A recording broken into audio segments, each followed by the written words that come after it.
હર ઘરે એક રસોડુંમાં આપનું સ્વાગત છે।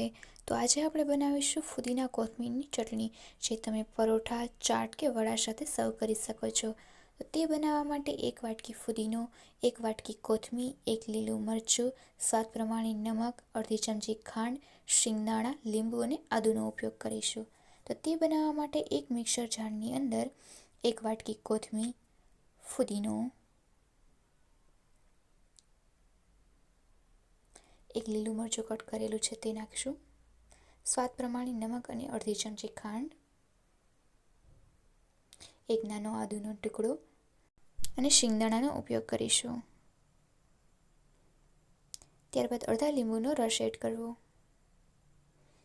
મોટી 7 થી 8 ચમચી પાણી એડ કરી દઈશું અને મિક્સરમાં ફેરવી લઈશું। 1 મિનિટ મિક્સરમાં ફેરવી લીધેલ છે અને આપણી ચટણી તૈયાર થઈ ગઈ છે। તેની બાઇન્ડિંગ પણ એકદમ સારી રીતે આવી ગઈ છે।